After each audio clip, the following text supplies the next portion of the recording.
Welcome back. Hi. All right, go. The technology, we're still working. At least I am. You know, I'm not that good with that stuff. But thanks everybody for joining us again. We are here in Grapevine, Texas. Still, Man. I'm sure they're going to be tired of hearing that by the time we get to the end of all this. But we are still at the Super Conference, still awaiting the big opening ceremonies tonight when we have our kickoff dinner at the Chicken and Pickle. Oh, wait. Chicken and Pickle. Chicken and Pickle. Yes, very excited about that. Today, we're here with Jason Patel, ATI coach, Keith Manich, collision director at ATI, and Fred Gestwicki. I challenge everyone to spell it. Is that how you say it? Gestwicki? How do you say it? You said it right. Gestwicki. Yep.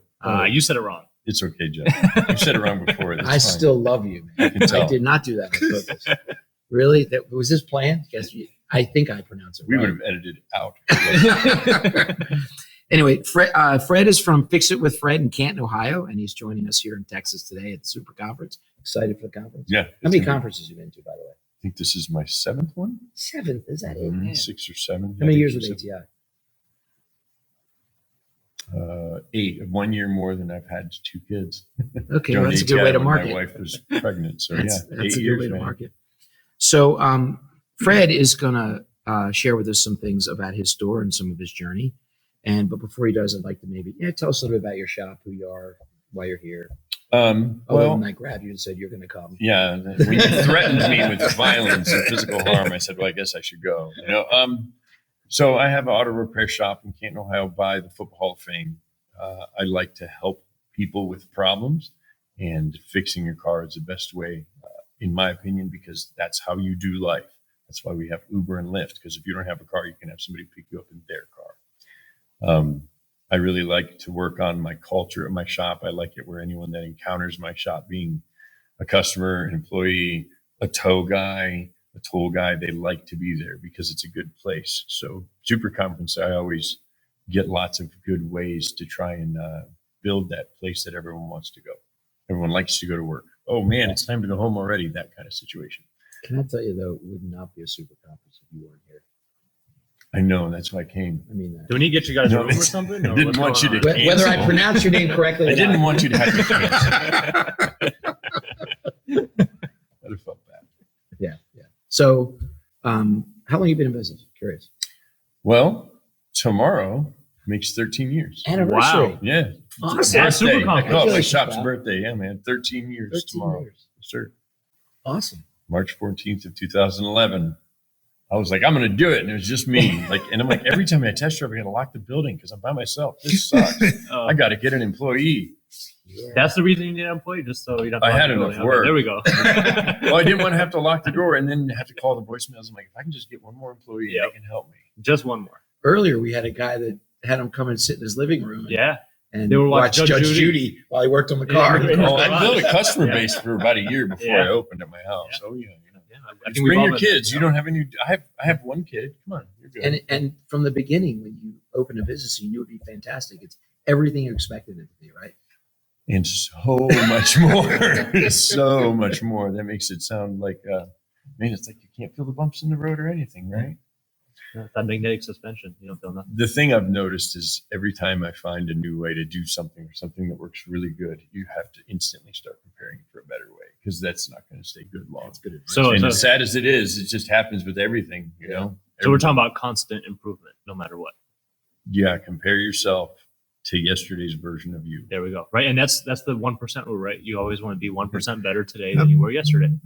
Always build the future state. That's in our one of our 2 core values we have so far is growth. Become 1% better and try and help the people around you gain 1% if you can. Hand out. We say that at the shop. Hey, there's your 1%. If you teach somebody something, and we all laugh about it, but I made it like a game where they're like trying to teach each other something every day. Well, life is a game, right? And I think this kind of segues into some of the stuff that we want to talk about today. Is what you've done with pay plans, right? So, I mean, if life is a game, pay plans are numbers, right? We're just trying to get the highest score. So how are some of the things that you've done at your shop as far as what were you doing before versus what you've done now? So when I worked as a technician, my entire career, I was flat rate, just raw flat rate. And I know a lot of people can relate to how bad that sucks because it's real busy at Christmas time every year. I didn't want to do straight flat rate. That wasn't sarcasm. No. When I first opened, I tried paying people hourly, and doing just straight hourly didn't work very good because they get paid to be there no matter what happens. So I made them have like a little back end kick with different, like pay them hourly and give them $2 an hour flat rate. Well, that's not enough. And I'm playing with pay plans. Then I found progressive flat rate, where you have basically a floor to a flat rate system.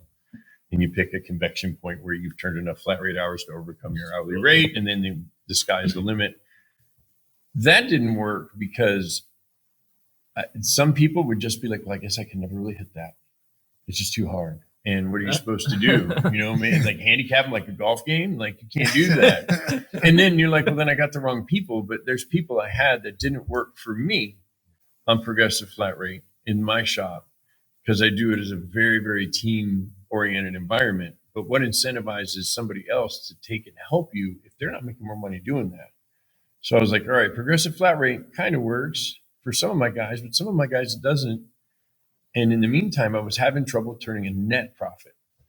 I had all my parts percentages and all my percentages right. I just didn't have enough top-line sales. So I'm like, maybe incentivize based off of how many cars we get done, but then the ARO can go down. And I'm like, what if I can find a way to have everybody look at the number that I'm looking at, if we could all look at it? So we went to a weekly profit sharing pay plan.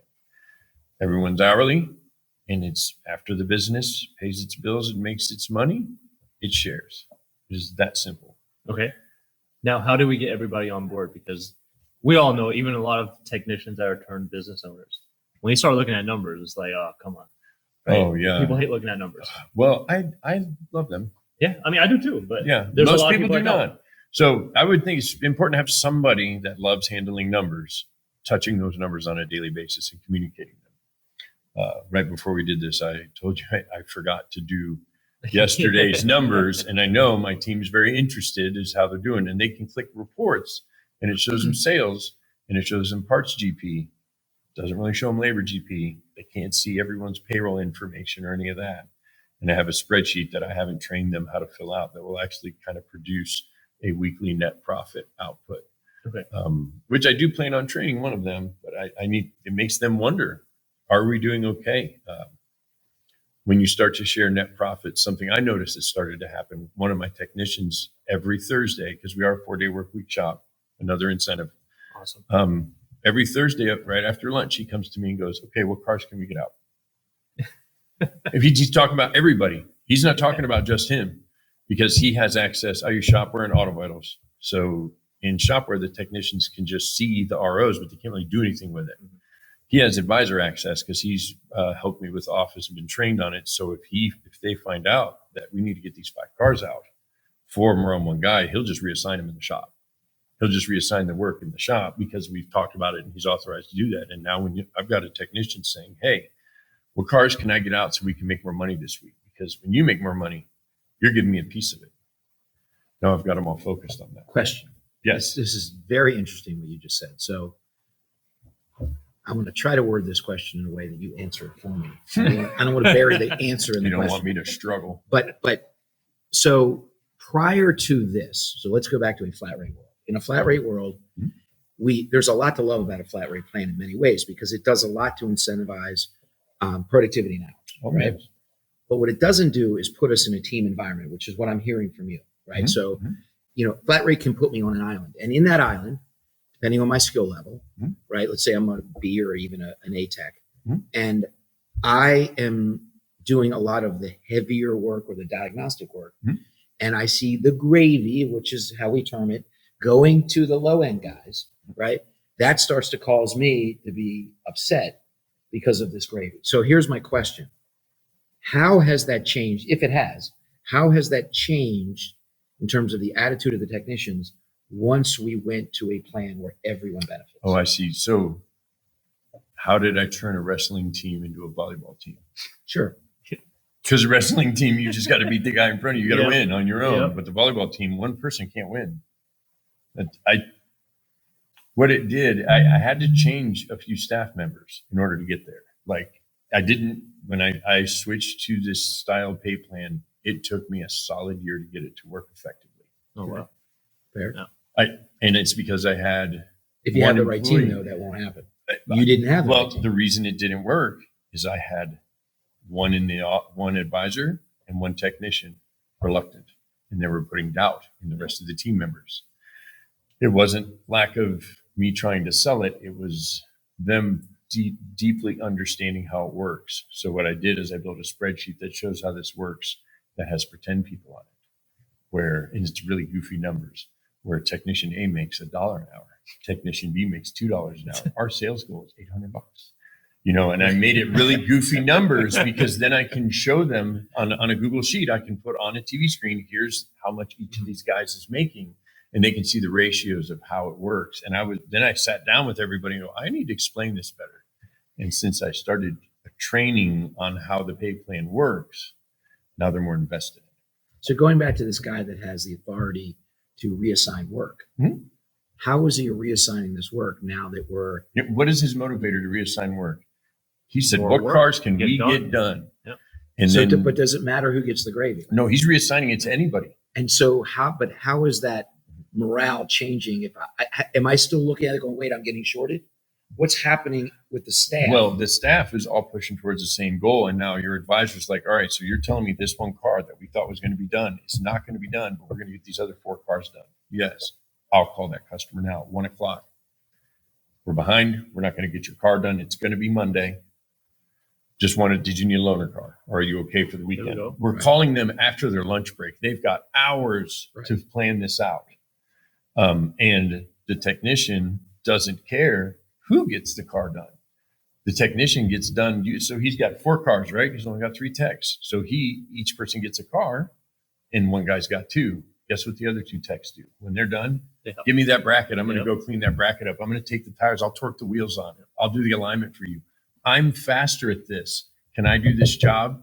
Yeah. So and it's if you're the right struggling match with the right tech to the right job to get the best production possible, because in the end, everybody benefits. And if you can go into Thursday with your profit already in the green, where you've already covered your weekly overhead, you've already covered your payroll. So Thursday morning, which is my Friday, you're already in profit land. You're more likely to let a technician learn on a job. Yep. And not because everything we produce today, as long as we cover today's payroll, pushes the bonus up higher. And this also brings up a good point, though, right? Is where, like you mentioned, you didn't have the right players in place at first. Did not. But it doesn't matter even if you're a tech that's phenomenal, right? You can turn 80 hours in a 40-hour work week. Mm-hmm. You can still benefit from this kind of a plan because you can be that person that, like you said, I'm faster at this than you are. Let me knock this out. You start delegating. So it starts even developing the people more and more to get into a different position, different mindset. So yes, in a sense, there's no person there's always going to be somebody that's not going to fit the model, but they can become part of the model once you train them and once they understand how everything works. And the people I had when I implemented this pay plan, their job and their boss comes out and goes, hey guys, we're going to do this new pay plan. What do you think? For 3 or 4 different team meetings over time, and then implements it. From that day till now, I show the applicants when they get far enough. So they're signing up for it. So now I've put a little bit of a filter in the hiring process. And since I made that spreadsheet that I can train and I can show them the wages at $1 an hour, $2 an hour, now I can make sure if you're not bought into working as a team, what does your team do if you get a slacker on a pay plan like this? If they got somebody that doesn't pull their own weight? They're out. Well, they're going to police themselves to some degree. Sure. And if it doesn't work Peer out, pressure. if it doesn't work out, they're They're going to come to you. We had a week where one of my technicians misdiagnosed a car. There was a lesson to be learned. He diagnosed it as an injector. It needed an engine that was under warranty. So he had fully put the injector in the car and then found checking the compression is a good diagnostic step he skipped. So it's okay. That's what he'll never do again. I didn't have to buy an engine. It was under warranty, but we can't dig that injector out. So I closed that RO. The cost of that injector Killed the GP. That one car was the reason we did not hit bonus. And know that they went looking like, how much did that cost us? I didn't tell them that. They figured it out. And they didn't go crucify the guy. So on flat rate, though, they never would have cared about that. No. And so it's interesting because what happens on flat rate is a technician says, yeah, it took me 4 hours to do this job. You only got paid 2. I don't care. I want 4 hours. Right. So what do? We end up giving them 3 and making them happy. And in the end, our profitability drops because we just killed our effective labor rate because all they're focused on is hours. Now, what are they focused on? Gross profit. That hour's not going to help them. It's going to kill the gross profit. So it's not about that. It's about making sure that hour gets on the estimate. And now communication improves. Is that a fair statement? Communication and being aware of what's profitable and not profitable. Techs don't hate tires when you pay them this way.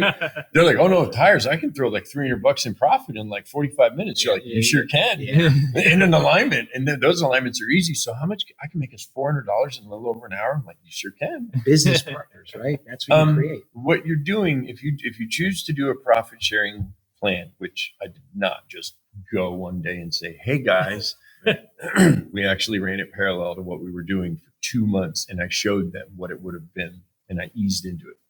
But you're giving them a little bit of the benefit of being an owner, a little bit of the risk of being an owner. They can go get another job tomorrow. So they're not owners, but they get a little taste. Yeah. Just a little taste of what it's like. And I'm not there yet.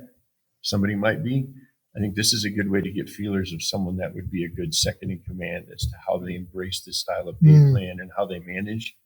Based off of this, if you get somebody that will just cream or rise to the top and you see them managing using this pay plan, that might be a good filter. How do you communicate to the staff how well things are going? Do you have like a tote board, or do they have access to reports? Of course, I have a Google Sheet, because why wouldn't I be using Google Drive?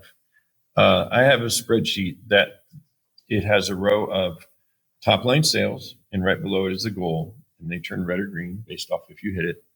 Then we have technician hours, labor hours sold, and there's a goal. Then you have the car count, and there's a goal. You have ARO daily, just because it's easy to math that in. There's little cells that shows each tech's total hours for the week. Once it passes their goal, it turns green. And then there's a section where the spreadsheet looks on my pay plan spreadsheet and maths out like how much each person made, because you enter in how many hours they work. On page 2, you put in all your sales numbers, all your hours worked, and it maths out if we made money or not. So I fill this out, and then I either project that spreadsheet on the TV, or if we're not using the TV, I'll just chat a screenshot on a daily basis. Here's how we're doing for the week. And if I don't, they come ask me. And this is one thing, like at awesome. ATI, our client performance tracking system, we can build team GP plans, right? And when you're going to put your KPIs in every week, it literally is right there. I mean, it takes another 2 minutes and you've got payroll figured out. So now, there's benefits on top of benefits even for you when you're running a plan like this, where it simplifies everything to a certain extent. Well, then when you tell your team, I want you to make more money, the way they do that is by making you more money. Yeah. And it may seem crazy giving away a piece of the pie. Like, why would I give away my profit? You'll have more. You'll have more dollars. Yeah. So what if I'm giving away 30% of my net profit? I'm getting more profit dollars. Sure. With the same people. And when I had some turnover last year, I realized I was having trouble getting the pay plan to click. One of them wasn't bought in. And they left and instantly problem solved. Hey, well, we're hitting bonus every week. They're starting to go, hey, man, are we hitting bonus this week? They're asking and asking when there's not bonus. So like, all right, well, we'll get it next week. And they cheerlead each other. Everybody's focused on the same thing. So along those lines, let's go back 2 years, did a tech care about whether a core got returned or whether the part came out of their... Or how much shop supplies cost. Oh, So wasting shop How supplies. does that change? you don't use a can brake cleaner on every job. Yeah, they don't do it like a grenade where you just Right. throw it. So I upgraded alignment machines. They wanted to know how much that cost and how we're paying for it. They said, are you just paying outright? I said, no, I'm using the loan. That They're affects the GP, right? Well, they said, does that affect, we call it our fixed expense. It's our overhead. Yeah. And they said, does that go? I said, yep. I said, we're paying on it for 22 months. And they're like, how much is that a week? Oh, it's $250 a week. They're like, all right, okay. So that's all it's going to add. Like, yep. That's exactly what And this then is supposed to do. when you raise your labor rate, they don't think it's too expensive because it's adding to the profit, right? Yep. And know that they're going to look at everything instead of how does it affect me. They're going to look at how does it affect your business. Yeah. Us. If they see you're losing money, they get worried Yeah. because they like this job. Uh-huh. And if he's not making money, he can't stay in business forever. This is amazing, wouldn't you say? Yep, it's all part of ownership, right? You're sharing the profit sharing, We've- giving them sense of ownership. We've started to do that with some collision shops. Really? And just it not in exactly the same way, but we said we're going to take a percentage each week and we're going to put it out there as a bonus. If you guys hit these 6 metrics, you will be part of that, and it gets paid once a month. So for an A-Tech, it's $1,200. It's not a lot of money, but it's something they never got before. That's $1,200, man. And when I went over this with the shop owner, I said, you got to remember, you're giving them 12, but you're probably making maybe 8 to 10,000 more, Right? Because they're trying to get to that bonus, and it's working. Yeah, Same they don't premise. Same premise. marking down parts, marking down the jobs so that your GP goes to crap. They don't do that because they're taking, and then working over. No, they don't want to do that because you're having them pay their payroll. If they're worried they're going to break a bolt, they're going to tell you, right? So it gets on the estimate because they want to make sure that money's there. Mhm. Let me ask you something else. It's kind of outside of the box here, but very related. How does this help with training? Well, they asked me how is training built into this. They understand what a tax and benefit load is. Okay. Because I think I have my training in my information access cost. But either way, do you mean training like sending people to training class or in-house I'm training? more talking about internally. Oh, tremendous! Because if somebody's terrible at a job and it's taking them forever, not only do you want to go help them, you want to show them how to be fast at things. You'll show each other your tricks. There'll be that's my secret way of doing stuff. And that's one of the hardest things in our industry is there are so many shortcuts. Whether even as a service writer, there's shortcuts to build your estimates a little bit faster, Mhm. and being able to have this sharing kind of mindset within the whole shop. Yeah, that works a lot. It takes people a long time to adjust to that when you hire somebody. I'm talking for someone that's in their 50s, 3-4 weeks, for them to not be gun shy. Like, I don't want you to think I'm trying to steal your work. Like, they don't care, man. Like, if you're fast at it, cool. Here you go. That's Have at it. it. It doesn't matter. You've got a job I'm good at. I've got a job you're good at. And they just message up. But And we have to slow down a little bit to get you better for everything else. I'm willing to do that. that's fine. And I'll make sure that you're not going to waste As long all as day. you're learning. Well, and I don't want you wasting all day diagnosing that car because you could produce like 2 cars, which makes us money. Yeah. Like they don't want anything like that. And then if they think somebody's a slacker, they will come to you in private and be like, hey, he's not really pulling his weight back there. Like it might look like it on your spreadsheet or whatever, but they'll That's for the one-on-one. all become narcs, man. They'll all become narcs. So many shop owners, and I'm imagining that you probably would agree with this. When in the past, when you looked at training, you thought, my God, that's work and it's me and I got to do it. And now all of a sudden we have an environment where you don't have to do the training the way you used to. It's happening without you. Is that a fair statement? Oh, yeah. Or they come to you with a training need, not, hey, I noticed this. If you kick their butt, they're like, I need you to find me training for this, or so-and-so needs training on this. Yeah, the They'll either mindset is train more it- proactive. If none of them know, they'll Yeah. come to you like, we need a class for this because none of us know it. And it just kicked our butt. That's amazing. They try really hard. And it's interesting. They care how much everything costs. The red rags, the paper towels. Okay. Did you know those are cheaper on a big roll on Amazon than anywhere else? Have you looked on Driven Advantage? I was just I going to say. have. No, the rolls. No, Driven Advantage, I can buy 10s. But with the text, this is when I first implemented this. One of the texts was like, "You've told us over and over these are $20 a box. I found them for this price." Like they'll go find cheap. They'll price shop stuff for you, or they'll find us. If you get the wrong part, they'll go online and be like, "I found this at AutoZone, and I see on that invoice you sold it for $60. This is only $20. Like this is what I need." And not just that, right? Even for the front desk, because this is one thing I tell all of my members: everything is negotiable. All of your vendors, negotiable. All of the dealerships, negotiable. So even for the front desk, it's going to promote or push them to even like on all these like big orders. Let's call a vendor up. Let's call a dealer up. Can we get that price dropped down a little bit more? Get more discounts.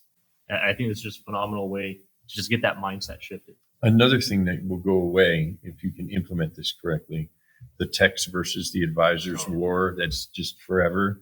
There is none of that. There's none. Like if that advisor cannot hate the techs because got to work together. It's just not possible. You're not going to win if it's two teams, and they help each other constantly. We have the front where we drop cars off, and then the back is where they're stored. And the advisors will move the cars, the techs will move it doesn't matter as long as we just get them done. If the advisor's talking to a customer and the tech knows it's a customer getting a loaner, I'll go grab it for you, because if they can help her get done quicker. So this is lean process. And this Spoken from collision. and this is Kaizen, Yep. and it's continuous improvement. And that's what, and the good thing is the techs are driving it. That's the important Got part. to have the right people. Yeah. Got to have the I right mean, people. 10 years ago, nobody would ever thought a tech would care about parts margin Yeah. or about helping another technician learn. Or you should raise your or- labor or rate. looking at invoices to save $40 on paper towels. What technicians do that? Those that have skin in the game. Those Right. that know that Right. labor rate went up means your bonus is bigger. You're getting a piece of it. Even Yep. though I didn't change your hourly rate, any of the extra profit, you're Sure. getting some of it. You're getting a percentage. So you talked about some of the struggles of implementation of this, and it sounded like it was mainly because you just didn't have enough team players. Some people were still on an island and didn't want to make that transition. Mhm. So what would you say to a shop owner who is listening to this going, this sounds interesting, but I don't have the best staff. I don't know if this could work for me. What would be some advice you'd give them? They'd have to determine, do you feel passionately enough about getting your team to all look at your bottom line? And it's so important to you, you're willing to switch who those people are, or put the work in to change your mindset. And it's really, really hard to change somebody's mindset. But if you can either change their mindset or change the social security number that's in, that's a lot. And just to be real, because if they're just bound and determined, I am not going to do this. And Yeah. you want to do it, you're going to pick. You've got to pick between the employee and the pay plan, whatever the change is. And like for me, I'm just like, I'm going to make this change. I'm as overbearing as possible. What was the preface for you to be that committed to making this change? Because I couldn't figure another. I tried everything else I thought of to get everyone to help me make net, and I wasn't able to consistently produce profit every week or 3 out of 4 weeks. It was just win, lose, and then like I have to do math to see if I'm making money. I don't need it to be that way. And when I was talking to Brian Stosh about this, and I'm like, this is perfect. This will work. If I can get them to look at that number and that's what they care about, it will work. Except there's two people that just refuse to see. If you want to make more money, help your job make more money. That was I had everyone but two people could understand it, because they're like, I need to make more money. I'm like, okay, let's get more cars out. If you want to make more money, I'll just adjust the board. Pretend we got 5 more cars than a $600 ARO. Look at that. You had more money, and they just could not put together the work associated with the reward. So tell that owner that's not sure, ask yourself, are you willing to switch staff to implement this plan? Are you 100% committed? No matter Committed. Are you committed? Don't turn back, man. Do it. I jumped in. Go for it. Another thing I would say also is don't be scared to show the numbers. I mean, I get so many shop owners, so many business owners that do not want to share the numbers with their employees. Like, Yeah, I think part of this is we come up with solutions, but we don't set expectations. And if we were to set expectations with the team, let them know in advance what we're trying to do. Here's what it's going to look like. Here's what it means to you. That what's in it for me thing. I think if we did that, they would be a lot more prone to acting the way we want them to than them coming against us and not wanting it to work. Right. And I don't know why it is that people have a chance to make more money, but they don't think it's going to work. Well, I mean, there's just something inherent with me that if somebody's giving me a way to make more money, I'm going to try it. Yep. Why would I not want to try it? And then I'm going to try it as hard as I can. But some people fight that, and I don't know why. Well, I think I forgot when I was a technician at a dealer for me to try and look at that whole repair, service and parts department and the profitability. I just didn't see it. Making a fake spreadsheet that's $1 an hour, $2 an hour was the most important thing, was being able to say, look at how much this person made, for them to be able to see the gross and net incomes in little tiny dollar amounts. And then say, okay, pretend that's you. Always pretend they're the one with the most money. Pretend that's you. Pretend that's the other tech. You see how as they work less, you would get their bonus. And as they work less, and to be able to role play it. If I would have done that, I bet one of the two might have made it.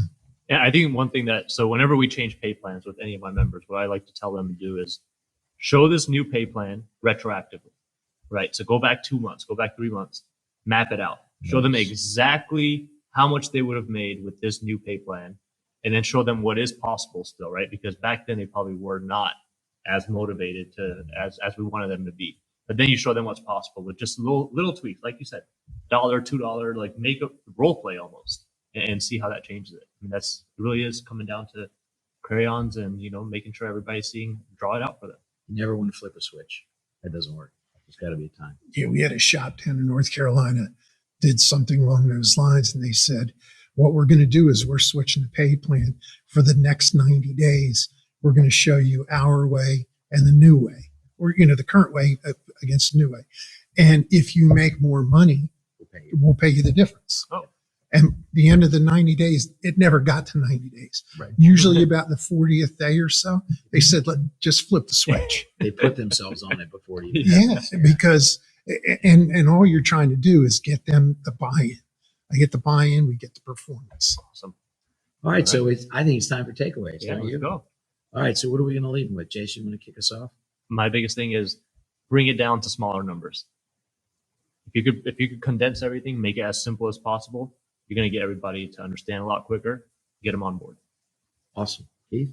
I think for me, a couple of things. 4-day work week, I think, is a huge benefit to the guys. Okay, she'll be back to talk about that one. Yes, that would be. I'd love to talk more about that, but I think helping people to be able to focus and take that information and transfer it to your people so that they all are seeing the same thing you're seeing. I think that's 3/4 of the battle. Awesome. Fred? What do you want to leave them with? Make sure your team's ready for the change. Because I may have gone in a little too quick. Maybe they just went along with it. Like, yeah, he makes good stuff. We'll just believe in him. I don't think they understood it. I think I need to practice the change on somebody else first. Somebody that there's no skin. Like, just go to one of your buddies and be like, I made this fake pay plan and look what you think. And he's like, I don't know what you're talking about. You're not explaining it. Awesome. How about you, Jeff? It's a great question. I think maybe I have something. What you got? I got something. It's about to be a fortune cookie. For me, as I'm listening, I think it's important to know that we have to keep an open mind with something like this because it is challenging.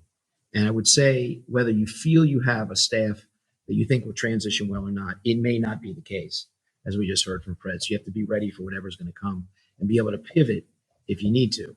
But that said, I think the biggest thing to consider if you're going to make a change like this is that it's crucial, no matter what pay plan you're changing into, it's crucial to make sure they understand the pay plan.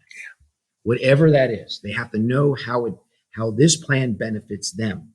And on a plan like this, it's also going to benefit the shop, which is the double win, but they have to know how it benefits them so they can work the pay plan to be successful. That's my big takeaway. So win-win is what we're looking for always. Win-win, absolutely. There So we with go. that said, thanks everybody. This was fantastic. Fred, thanks for joining us today. Thanks, Jeff. Good to have you. Always man. good to have you. Always. We'll talk later. Yep, Okay. they will. They're going to get a room. Thanks everybody. And as Kim would say, be kind and make good choices. The camera's over there, Jeff. And be kind and make good choices.